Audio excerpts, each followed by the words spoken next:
देखिए सॉल्यूशंस जो हैं ये होमोजेनस मिक्सचर होते हैं दो या अधिक कंपोनेंट्स का। तो हम लिखेंगे a solution is a homogeneous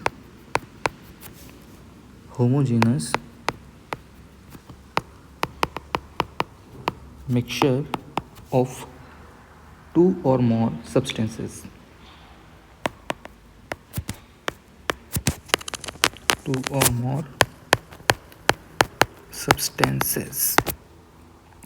देखिए यहाँ पर होमोजेनस शब्द का मतलब क्या होता है? होमोजेनस शब्द का मतलब होता है एक समान, यानी कि इसके पूरे बॉडी में थ्रू आउट जो कंपोजिशन है वो सेम रहता है। अब जब हमारे पास दो या दो से ज़्यादा कंपोनेंट होते हैं तो वो एक दूसरे में इस तरह मिक्स होते हैं कि उसकी पूरी बॉडी के अंदर सेम कंपोजिशन प्रेजेंट होता है, तब इस तरह के मिक्सचर को हम होमोजेनस मिक्सचर कहते हैं।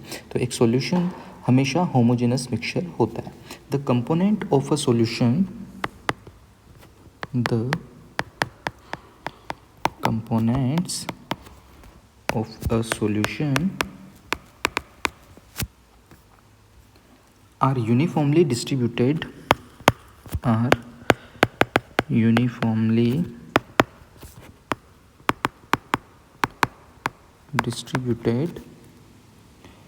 मीनिंग इसका मतलब क्या हुआ? Meaning they can not be separate out, इनको हम आसानी से सेपरेट नहीं कर सकते हैं फिजिकल मेथड्स की हेल्प से। तो they can not be meanings they can not be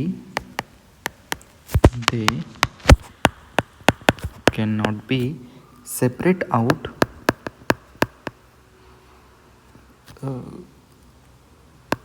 separated out by physical methods like filtration. Physical methods like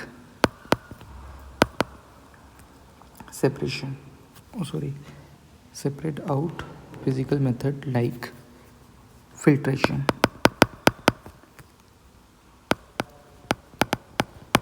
ठीक है, तो सॉल्यूशन क्या हो गया? एक होमोजेनस मिक्सचर हो गया जो कि दो या ज़्यादा कंपोनेंट से मिलकर के बना होता है, और ये जो कंपोनेंट्स हैं इजीली सेपरेट नहीं किए जा सकते हैं, फिल्ट्रेशन के थ्रू इन कंपोनेंट्स को सेपरेट नहीं किया जा सकता। अब ध्यान दीजिए, सॉल्यूशन जो है, हमें इस सॉल्यूशन के अंदर दो पार्ट्स होते हैं। तो जो सॉल्यूशन है इसके अंदर हमेशा ही दो पार्ट होते हैं, है ना, इसके कंपोनेंट के बेसिस पर। ये हो गए एक सॉल्यूट और दूसरा सॉल्वेंट। इनको हिंदी में विलय और विलायक कहते हैं। सॉल्यूट का मतलब विलय और सॉल्वेंट का मतलब होता है विलायक, और सॉल्यूशन का मतलब विलयन। तो जो विलयन है या सॉल्यूशन है वो सॉल्यूट और सॉल्वेंट से मिलकर के बना होता है, ये इसके कंपोनेंट्स हैं। अब सॉल्यूट एक से ज़्यादा भी हो सकते हैं। यदि एक सॉल्यूट और एक सॉल्वेंट है तब इसे हम बाइनरी सॉल्यूशन कहते हैं। वहीं अगर दो सॉल्यूट और एक सॉल्वेंट होगा तब इसको हम टर्शरी सॉल्यूशन कहेंगे। इसी तरह से सो ऑन, अगर चार होंगे तो हम उसको क्वाटनरी, और पांच होंगे तो पेंटेनरी सॉल्यूशन कह सकते हैं। तो आइए अब हम सॉल्यूशन को तो जान गए हैं, सॉल्यूट और सॉल्वेंट क्या होता है इसे जानते हैं। सॉल्यूट, यदि हम सॉल्ट के अंदर वाटर को मिक्स करें, है ना, तो जो सॉल्ट और वाटर का मिक्सचर मिलेगा इसे हम सॉल्यूशन कहेंगे। अब यहाँ पर ध्यान दें कि हम किसे सॉल्यूट कहें और किसे सॉल्यूट कहें और तथा किसे सॉल्वेंट। तो जो सॉल्ट होगा इसे हम सॉल्यूट कहते हैं और वाटर जो है इसे हम सॉल्वेंट कहते हैं। ऐसा क्यों? क्योंकि सॉल्ट हमेशा इसकी क्वांटिटी कम होती है। जब भी हम वाटर के अंदर सॉल्ट का सॉल्यूशन बनाएंगे तो सॉल्ट की क्वांटिटी कम होगी जबकि वाटर की क्वांटिटी ज़्यादा होगी। तो जिस मटेरियल की क्वांटिटी कम है, साथ में जो मटेरियल फेज़ को डिटरमाइन नहीं करता है वो सॉल्यूट कहलाता है, जबकि वैसा कंपोनेंट सॉल्यूशन का जिसकी की क्वांटिटी अधिक है और ये जो है ये फेज़ को डिटरमाइन करता है, तो ये कंपोनेंट हमारा सॉल्वेंट कहलाएगा। यदि हम पानी और नमक को आपस में मिलाएं तो जो सॉल्यूशन बनेगा वो लिक्विड बनेगा, क्योंकि पानी की फेज़ लिक्विड है। तो यहाँ पर सॉल्यूशन की फेज़ कौन डिटरमाइन कर रहा है? वाटर डिटरमाइन कर रहा है।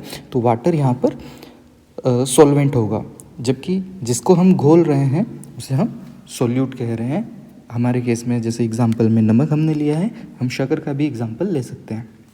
तो आइए इनको डिफाइन कर लेते हैं कि what is solute and what is solvent. तो पहले मैं लिख देता हूँ व्हाट इज़ सोल्यूट, तो which is less amount in solution, तो the substance that is dissolved in a solution, the substance that is dissolved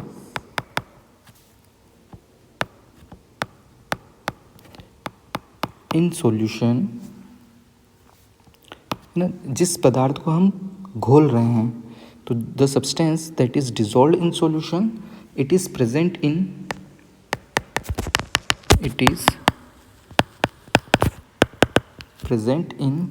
a smaller quantity,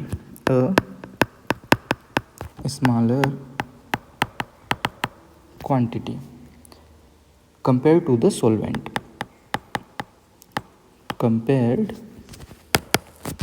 to the solvent, जो कि अदर कंपोनेंट है। अदर कंपोनेंट के compare में जिसकी quantity कम है तथा जिसको हम घोल रहे हैं वो सोल्यूट कहला रहा है। For example, salt in salt water, जैसे हमने ऊपर एग्जांपल लिया था, सॉल्ट इन सॉल्ट वाटर। इस सॉल्ट वाटर को हम ब्राइन के नाम से भी जानते हैं, ब्राइन सॉल्यूशन। तो ब्राइन सॉल्यूशन के अंदर सॉल्ट सोल्यूट होगा एंड वाटर सॉल्वेंट होगा। इसी तरह से हम सॉल्वेंट को भी डिफाइन करेंगे। व्हाट इज सॉल्वेंट, तो नीचे लिखते हैं हम सॉल्वेंट के लिए डेफिनेशन। तो द सब्सटेंस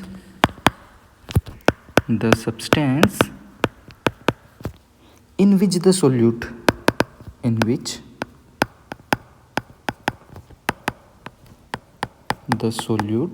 is dissolved, यानी कि ऐसा सब्सटेंस जिसमें हम सोल्यूट डिसॉल्व कर रहे हैं, है ना, जैसे वाटर या फिर कोई अदर लिक्विड ले सकते हैं। और ज़रूरी नहीं है लिक्विड, ये सॉलिड भी हो सकता है, गैस भी हो सकता है। जैसे एलॉयज़ के केस में सॉलिड होता है, वहीं एयर के केस में गैसेस होती हैं। तो जिसमें हम किसी मटेरियल को घोल रहे हैं, जिसमें हम डिसॉल्व कर रहे हैं, उसे हम सॉल्वेंट कह रहे हैं। It is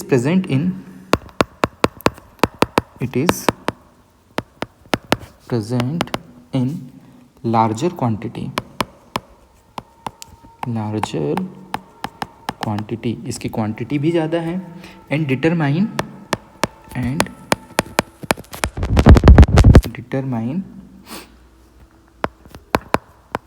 the physical state of the solution, जो सॉल्यूशन की फिजिकल स्टेट भी डिटरमाइन कर रहा है। तो ये सारा ये कंटेंट या ये कंपोनेंट, सॉल्यूशन का यह कंपोनेंट सॉल्वेंट कहलाता है। एग्जाम्पल, इसका हम एग्जाम्पल देखेंगे। वाटर इन सॉल्ट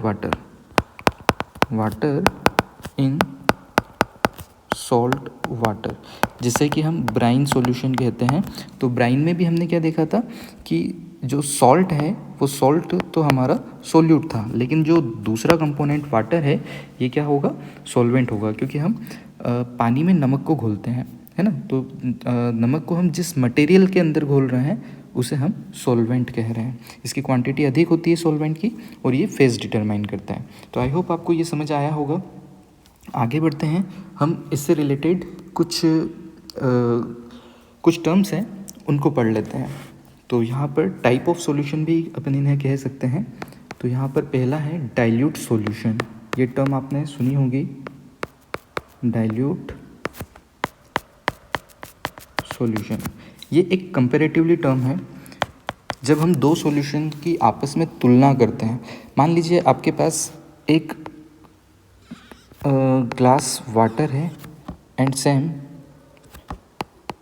दूसरा क्लास भी है जिसका वॉल्यूम सेम है और इनमें हमने सेम अमाउंट ऑफ वाटर भर कर रखा हुआ है। तो हमारे पास एक ग्लास ए है और दूसरा ग्लास बी है। अब इसके अंदर अंदर हम 1 टीस्पून 1 टीस्पून यहाँ पर सॉल्ट डिज़ोल्व कर रहे हैं और दूसरे के अंदर 2 टीस्पून हम यहाँ पर सॉल्ट डिज़ोल्व कर रहे हैं। तो बताइए कॉन्सेंट्रेशन किसका ज़्यादा होगा? ऑब्वियसली बी वाले का कॉन्सेंट्रेशन हायर होगा जबकि ए वाले का कॉन्सेंट्रेशन कम होगा। तो यहाँ पर हम इसमें से किसी एक सॉल्यूशन को डाइल्यूट सॉल्यूशन कहेंगे और दूसरे को हम कॉन्सेंट्रेटेड सॉल्यूशन कहेंगे। तो आप जो बी वाला देख रहे हैं इसके लिए हम कॉन्सेंट्रेटेड टर्म यूज़ करते हैं, कॉन्सेंट्रेटेड सॉल्यूशन, और ए वाले के लिए हम डाइल्यूट टर्म प्रीफर करते हैं, डाइल्यूट सॉल्यूशन। तो ये दोनों ही टर्म्स एक दूसरे के कंपैरेटिवली टर्म है। जब हमको दो सॉल्यूशन की तुलना करना है तो जिस सॉल्यूशन के अंदर सोल्यूट का अमाउंट ज़्यादा है उसे हम कॉन्सेंट्रेटेड सॉल्यूशन कहते हैं और जिस सॉल्यूशन के अंदर सोल्यूट का अमाउंट कम है उसे डाइल्यूट सॉल्यूशन कहते हैं। मान लीजिए अगर ये रेशो कुछ अलग तरह से होता, मान लीजिए यहाँ पर 2 लीटर पानी होता और यहाँ पर 500 मिलीलीटर पानी होता। अब 2 लीटर पानी के अंदर 2 टीस्पून सॉल्ट डिज़ोल्व किया हुआ है और यहाँ पर 500 मिलीलीटर पानी के अंदर 1 टीस्पून सॉल्ट डिज़ोल्व किया हुआ है। ऐसे कंडीशन में ये फ्लिप हो जाती टर्म, तब हम इसको डाइल्यूट सॉल्यूशन कहते हैं जबकि दूसरे वाले को हम कॉन्सेंट्रेटेड सॉल्यूशन कहते हैं, क्योंकि यहाँ पर 500 ml में 1 टीस्पून घुला हुआ है जबकि यहाँ पर 2 लीटर। अगर हम 1 लीटर में कहें तो 1 टीस्पून और 500 ml में कहें बी वाले बीकर के अंदर तो आधा टीस्पून घुली हुई है। ठीक है, तो अगर हम इनको कंपेयर करें तब ऐसे केस में कॉन्सेंट्रेटेड सॉल्यूशन ए वाला होगा और डाइल्यूट सॉल्यूशन बी होगा। तो ये कंपेरेटिव टर्म है। ठीक है, तो आइए डिफाइन करते हैं। अ dilute solution, a dilute solution contain a relatively small amount of solute, relatively small amount of solute। देखिए यहाँ पर रिलेटिवली टर्म लिखी है हमने। रिलेटिवली का मतलब जो अगर हम किसी से कंपेयर कर रहे हैं तो उसके कंपैरिजन में इसमें कम अमाउंट में सोल्यूट डिज़ोल्व है। Small amount of solute dissolve in a large quantity of solvent, large quantity of solvent, it appear less concentrated, it appear less concentrated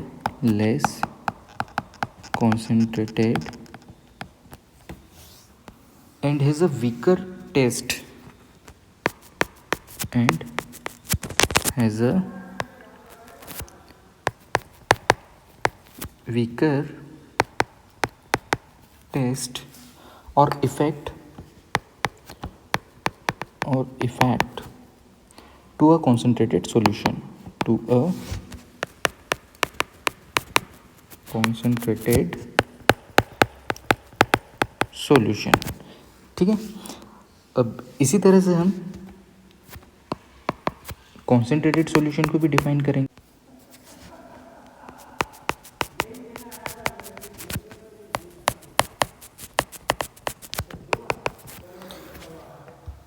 लिखेंगे अ concentrated solution, a concentrated solution is a large contain a large amount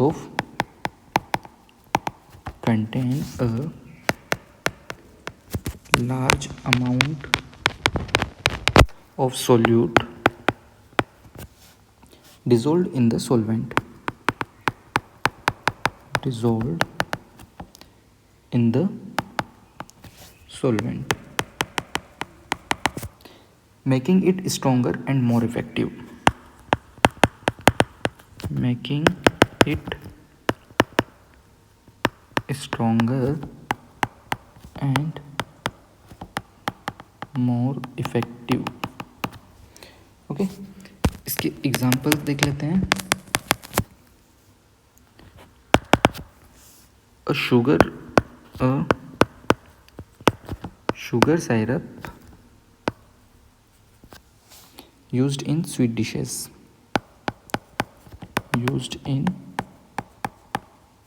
sweet dishes. देखिए, अचार मुरब्बों के अंदर एक large amount में sugar मिलाई जाती है या एक गाढ़ी चाशनी बनाई जाती है प्रिजर्व करने के लिए. तो ये काफ़ी ज़्यादा कॉन्सेंट्रेटेड सॉल्यूशन होता है शुगर का. वैसे तो रिलेटिव टर्म है, हम चाहें तो इसका कॉन्सेंट्रेशन कंट्रोल कर सकते हैं, हम इसे डाइल्यूट भी कर सकते हैं और कॉन्सेंट्रेट भी कर सकते हैं.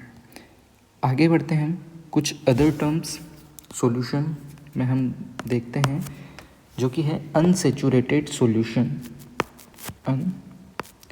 Unsaturated solution. देखिए, अब यहाँ पर आप इन टर्म को समझिए. सेचुरेशन का मतलब क्या होता है कि जैसे हम कहीं रेगिस्तान में घूम रहे हैं और काफ़ी ज़्यादा प्यास लगी है और आपको कहीं से थोड़ा पानी मिल जाए. मान लीजिए आपको कोई बॉटल है जिस बॉटल के अंदर आधा गिलास पानी रखा हुआ है, तो आप वो पी लेते हैं. तब आपको कहीं ना कहीं आपकी प्यास बुझ जाती है, लेकिन फिर भी पूरी तरह से तृप्ति नहीं होती है ना. आप चाहें तो और अधिक पानी पी सकते हैं. तो ऐसे में आप अनसेचुरेटेड रह जाते हैं. इसी तरह से सॉल्यूशन में भी है कि यदि हम किसी सॉल्वेंट के अंदर किसी सॉल्यूट को डिज़ोल्व करते हैं तो वो किस एक्सटेंट तक डिज़ोल्व हो सकता है. अगर वो बहुत ज़्यादा एक्सटेंट तक डिज़ोल्व हो सकता है लेकिन हम उतना उसके अंदर डिज़ोल्व नहीं कर रहे हैं, कम डिज़ोल्व कर रहे हैं, तब इस तरह का सॉल्यूशन अनसेचुरेटेड सॉल्यूशन कहलाता है. मान लीजिए 1 गिलास पानी के अंदर आप 2 टीस्पून शक्कर घोल सकते हैं. ये अज्यूम किया हुआ है कि हमने 2 टीस्पून शक्कर इसमें मैक्सिमम डिज़ोल्व कर सकते हैं, लेकिन हम 2 टीस्पून न घोल करके यदि 1 टीस्पून शुगर उस पानी के अंदर डिज़ोल्व कर रहे हैं तो इसका मतलब हम अनसेचुरेटेड सॉल्यूशन प्रिपेयर कर रहे हैं. तो हम इसे लिख लेंगे. An unsaturated solution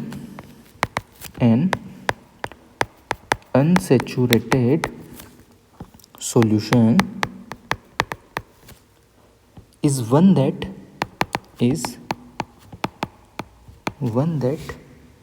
can dissolve more solute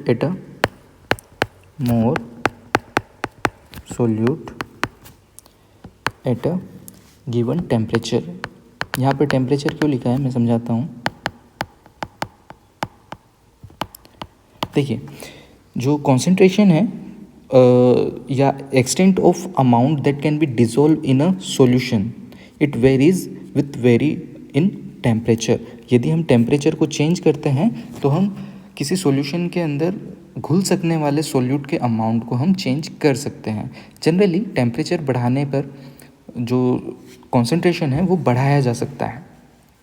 तो हम किसी पर्टिकुलर टेम्परेचर पर अगर इस तरह का सॉल्यूशन प्रिपेयर कर रहे हैं जिसके अंदर और सॉल्यूट डिज़ोल्व किया जा सकता है, तब इस तरह का सॉल्यूशन अनसेचुरेटेड सॉल्यूशन कहलाता है. The solute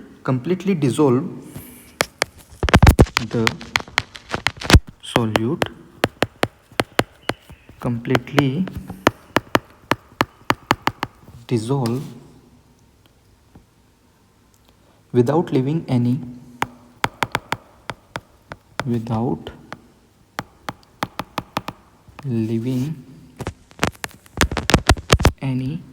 undissolved particle.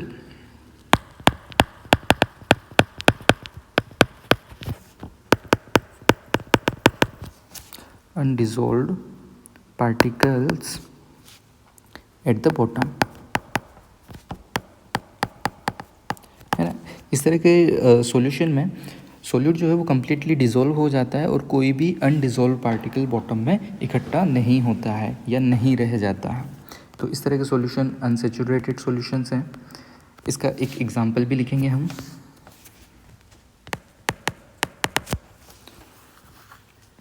जो मैंने पहले बताया था,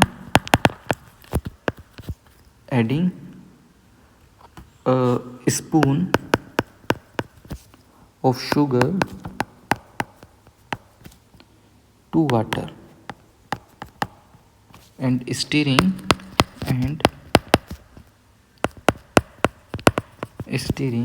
until it dissolve completely, until it dissolve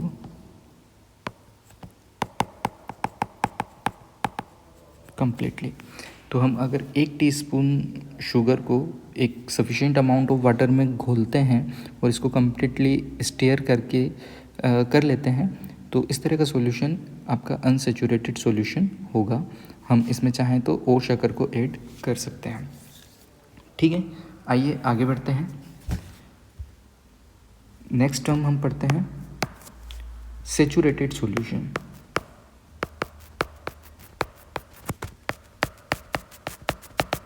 अब जैसा कि नाम से क्लियर है, सेचुरेटेड का मतलब मैंने क्या बताया था कि यदि आपको 1 गिलास की प्यास लगी है और आपको पूरा 1 गिलास पानी पीने को मिल जाता है, तब आपकी जो प्यास है वो पूरी तरह से समाप्त हो जाती है। तो इस तरह के कंडीशन को हम सेचुरेशन की कंडीशन कहते हैं। इसी तरह से सॉल्यूशन में भी यदि कोई सॉल्वेंट है और उसके अंदर केवल 1 टीस्पून ही सॉल्यूट डिज़ोल्व किया जा सकता है और हम 1 टीस्पून सॉल्यूट उसके अंदर डिज़ोल्व कर भी देते हैं, तब जो सॉल्यूशन प्रिपेयर होता है उसे हम सेचुरेटेड सॉल्यूशन कहते हैं।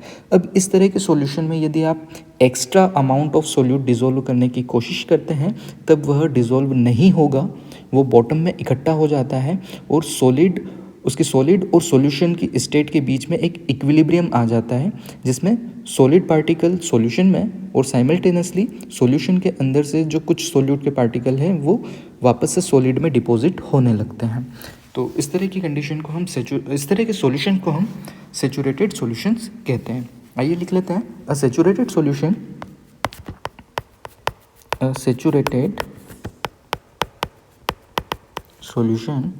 is one in which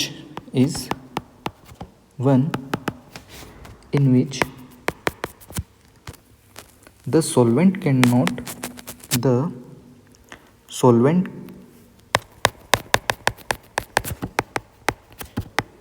cannot dissolve any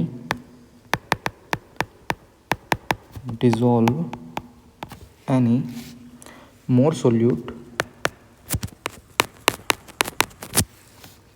at a given temperature,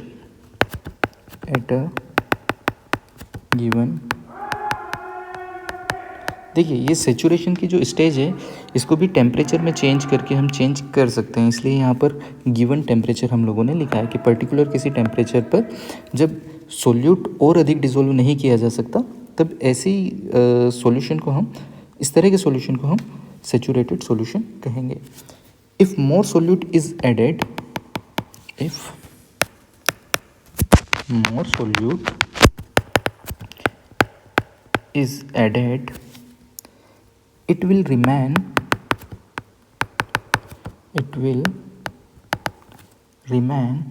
undissolved and settle at the bottom,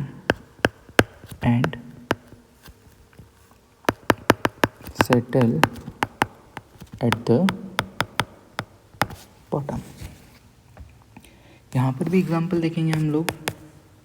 यदि हम किसी भी सॉल्यूट को डिज़ोल्व करते जाएं किसी सॉल्वेंट के अंदर, तो एक स्टेज हमें ऐसी मिलेगी जब और ज़्यादा सॉल्यूट डिज़ोल्व कर पाना पर्टिकुलर टेम्परेचर पर पॉसिबल नहीं होगा। बस वहीं पर सॉल्यूशन को छान लिया जाता है और जो सॉल्यूशन प्रिपेयर हो जाता है उसे हम सेचुरेटेड सॉल्यूशन कहते हैं। तो adding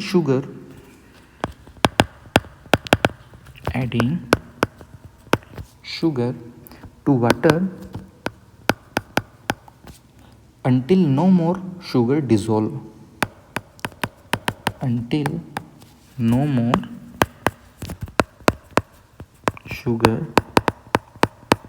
dissolve, and the extra sugar settle at the bottom,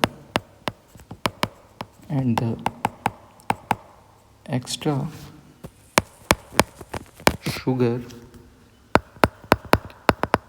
settle at the bottom. अभी अनसेचुरेटेड सॉल्यूशन में हमने क्या देखा था कि शुगर बॉटम में जो शुगर है वो बॉटम में सेटल नहीं हो रही है, वहाँ पर कोई शुगर नहीं बच रही है, तब उस तरह के सॉल्यूशन को हम अनसेचुरेटेड कह रहे थे। लेकिन यहाँ पर सेचुरेटेड सॉल्यूशन के अंदर अगर हम और ज़्यादा शुगर ऐड करने की कोशिश कर रहे हैं तब वो बॉटम में सेटल हो रही है। ठीक है, आगे बढ़ते हैं। हम फिफ्थ टर्म को पढ़ लेते हैं, super saturated solution. Super saturated solution, इस टर्म में भी सेचुरेटेड शब्द का वही मीनिंग है, लेकिन सुपर शब्द का मतलब क्या है। देखिए, यदि प्यास तो आपको 1 गिलास की लगी है, लेकिन आप ज़बरदस्ती आप 1.5 गिलास पानी पी लेते हैं या 2 गिलास पानी पी लेते हैं, ऐसे में क्या होगा कि आपने आपकी सेचुरेशन लेवल से कुछ एक्स्ट्रा पानी कंज्यूम कर लिया है। तो इस कंडीशन को हम सुपर सेचुरेशन की कंडीशन कहते हैं। और सॉल्यूशन में भी इसी तरह से अगर किसी सॉल्यूशन के अंदर, किसी सॉल्वेंट के अंदर 1 टीस्पून सोल्यूट मान लीजिए घुल सकता है, लेकिन हम उसके अंदर कुछ और more extra amount of solute dissolve कर दें, तब इस तरह का सॉल्यूशन सुपर सेचुरेटेड सॉल्यूशन कहलाएगा।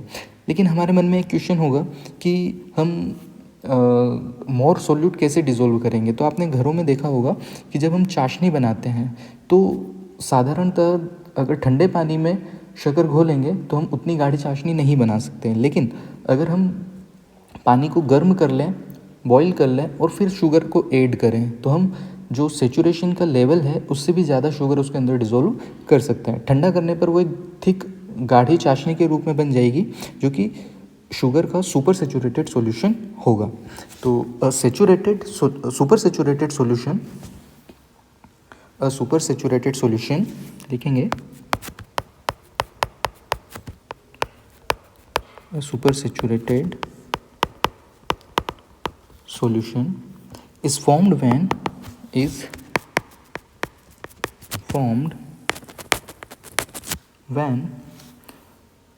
a solution contain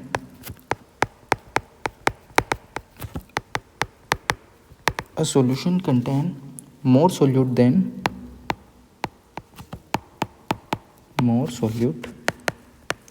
than it can normally dissolve.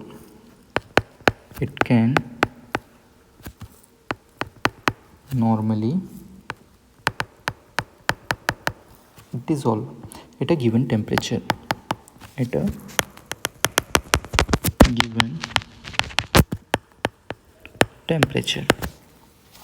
It is prepared by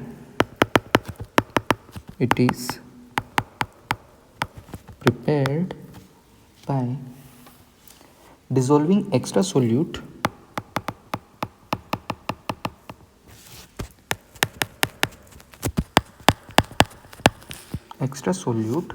at a higher temperature,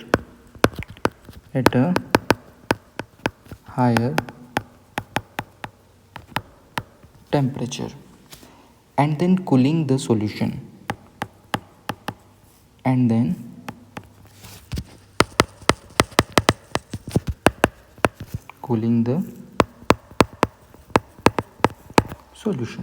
the excess solute remain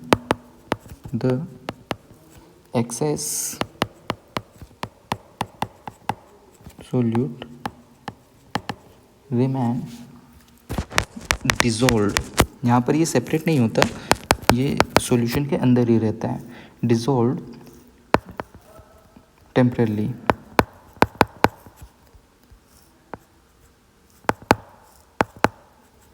ठीक है, सुपर सेचुरेशन में क्या है कि जो एक्स्ट्रा सोल्यूट है वो डिसॉल्व रहता है सॉल्यूशन के अंदर, लेकिन ये टेम्परेरी डिसॉल्व रहता है। अगर हम इसे चाहें तो आसानी से सेपरेट भी कर सकते हैं। इसका एग्जाम्पल देखेंगे, sugar crystal forming in cooling sugar syrup, sugar crystal forming in cooled sugar syrup. तो ठंडे शुगर साइरप के अंदर आप लोगों ने क्रिस्टलाइन शुगर देखे होंगे, जैसे कि किसी मिठाई की हम चाशनी देखते हैं, तो उसके अंदर सिरप के अंदर जो शक्कर ठंडी हो गई है तो उसके क्रिस्टल्स बनने लगते हैं, क्योंकि वो जो चाशनी है वो एक सुपर सेचुरेटेड सॉल्यूशन है। तो आई होप आपको ये सब कुछ समझ आया होगा। आज की वीडियो लेक्चर में इतना ही।